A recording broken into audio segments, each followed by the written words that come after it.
जय श्री राम। परम प्रिय बंधु भगिनी, इस वीडियो में अपनी एक निजी चर्चा करता हूँ। राष्ट्रीय स्वयंसेवक संघ के संगठन के स्वयंसेवक के रूप में मैं अपने को गौरवान्वित अनुभव करता हूँ। मेरा यह सौभाग्य कि मैं इस महान संगठन का एक अंगभूत घटक हूँ और इस रूप में मैं मुझसे जो बनता है मैं अवश्य करता हूँ। तो मैं अपनी संघ यात्रा की चर्चा, उसका विहंगावलोकन, उसका सिंहावलोकन यह थोड़े शब्दों में करता हूँ। यद्यपि यह चर्चा नितांत वैयक्तिक हो सकती, लेकिन हाँ, कुछ हमारे नए छोटे भाइयों और ऐसे परिवार के लोगों के लिए यह एक मिसाल बने, इस रूप में मैं अपनी यह चर्चा आगे बढ़ाता हूँ। मुझे ठीक से स्मरण नहीं कि मैं कब संघ का स्वयंसेवक बना। अल्प आयु, छोटी आयु, बाल्यकाल, शैशवकाल, मेरे घर के बगल में शाखा लगती, मैं पास दूर से जाकर वहाँ के कार्यक्रमों का अवलोकन करता और मेरी एक ही दृष्टि होती, बाल सुलभ चेष्टा, ध्वज यानी ध्वज की जो झोली वहीं कहीं स्तंभ के पास पड़ी रहती, उसको प्राप्त करने की मेरे मन में बड़ी इच्छा थी। एक दिवस हवा के उड़ान के साथ वो झोली उड़ी और जब किनारे की ओर बढ़ी, स्वयंसेवक तो अपने खेलने कूदने में महसूल थे। मैं उस झोली को उठाया और लेकर घर भागा, पिताजी को दिया। यूँ कि मेरे पिताजी सुरती यानी तंबाकू खाते तो वे उसमें उसको रखेंगे। मन में सात्विक भाव था, लेकिन जैसे ही वे ध्वज को, झोली को देखे, पहचान गए। वे तुरंत वहाँ से मुझे लाए और लाकर स्वयंसेवक के यानी वो शाखा के मुख्य शिक्षक को सौंपे। कहे कल से रोज आएगा, इसको रोज यहाँ खिलाना है। और तब से कुछ दिन मैं गया। यूँ बहुत लंबा यह कालखंड नहीं रहा, लेकिन हाँ, कुछ दिनों में गया। यही बीज था, यही स्वयंसेवक बनने की एक पहली सीढ़ी थी, प्रक्रिया थी। मेरे चचेरे भाई जो अपने एक कार्यकर्ता, जो महान राष्ट्रीय स्वयंसेवक संघ के महान कार्यकर्ता रहे, उनके साथ उनको सानिध्य मिला। आज भारतीय जनता पार्टी के कल तक राष्ट्रीय प्रशिक्षण प्रमुख आदरणीय राम प्यारे पांडे जी, वे मेरे नाना लगते और मेरा चचेरा भाई उन्हीं के साथ, तब वे एक विद्यालय में अध्यापक के रूप में सेवा दे रहे थे, उनके साथ वो रहता और इस रूप में अपने चचेरे भाई से संघ के संपर्क में आया और शाखा नियमित जाने लगा। लेकिन फिर भी ये व्यतिक्रम बना रहा। मैं कह सकता हूँ कि एक सातत्य, एक लगातार, एक निर्बाध जो कह सकते हैं स्वयंसेवक के रूप में।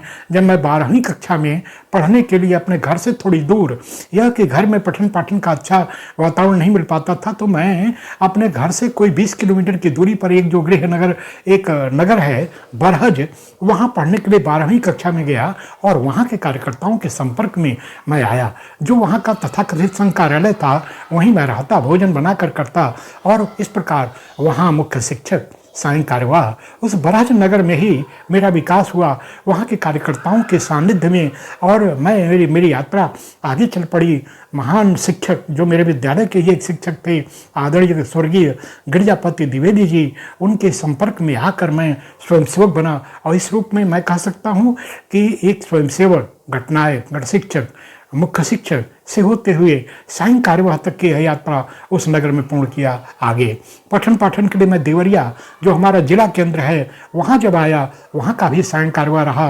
एक शाखा, देवपुरी शाखा, उसकी विशेष चिंता करता और पूरे नगर के सायं कार्यवाह के रूप में मैं चिंता किया। और तब से मैं अनेक नगरों में यूँ पठन पाठन के लिए, कुछ क्षेत्रों में यह विस्तारक के रूप में, यानी तमकुही रोड जो बिहार का बॉर्डर है, यूपी का बॉर्डर है, वहाँ मैं विस्तारक के रूप में भी लंबे समय रहा, थोड़े समय प्रचारक रहा और इस प्रकार मैं इस कार्य से जुड़ा रहा। तो मैंने 2-2, 3-3 वर्ष प्रत्येक दायित्व का वहन किया, यानी स्वयंसेवक, यानी मुख्य शिक्षक तक की यात्रा, गण शिक्षक, गणनायक, मुख्य शिक्षक, नानाविध दायित्वों से होते हुए। और मैं कह सकता हूँ कि अपने गृहनगर रुद्रपुर, बरहज, देवरिया, कुशीनगर और इसी रूप में गोरखपुर में 11-12 वर्षों यानी उच्च शिक्षा प्राप्ति तक मैं महानगर सायं कार्यवाह रहा।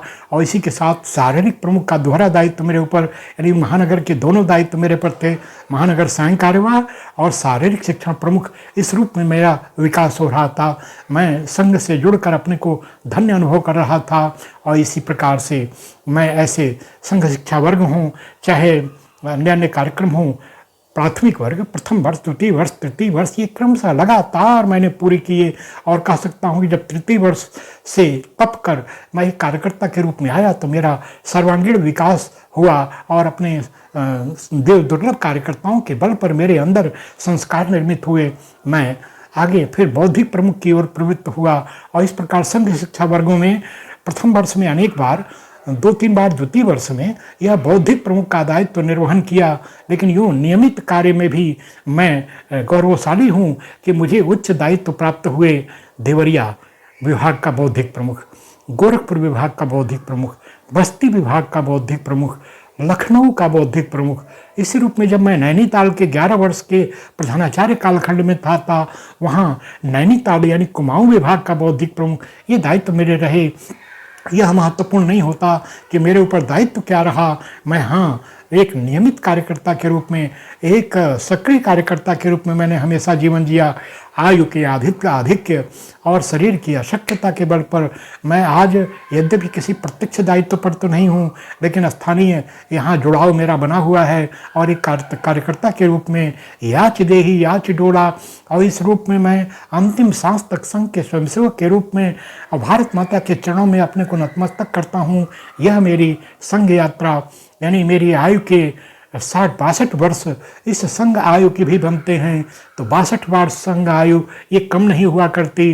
तो इस रूप में 62 वर्ष संघ आयु, तृतीय वर्ष प्रशिक्षण, थोड़े समय प्रचारक विस्तारक के रूप में भी सेवा, और इस रूप में होते हुए संघ के नानाविध दायित्वों को करते हुए आज मैं इस जीवन में अपने को उलट कर देखता हूँ तो बड़ा गौरवान्वित अनुभव करता हूँ। अपने उन महान साथियों को जो मेरे विकास में सहायक हुए, सबको नमन करते हुए, भारत माता को नमन करते हुए, और यदि ये कहूँ कि यह जीवन बार बार इसीलिए अर्पित हो तो कोई अतिरिक्त नहीं। मैं इस चर्चा को यहाँ पूर्ण करता हूँ। भगवान करे कि एक स्वयंसेवक के रूप में एक जन्म क्या बार बार हो इसी हेतु जीवन धारा, इस वाक्य का अपने जीवन में मैं अवसर पाऊँ। भारत माता की जय। यह चर्चा अच्छी लगी तो वीडियो को लाइक कर चैनल को सब्सक्राइब करने की कृपा करें। जय श्री राम।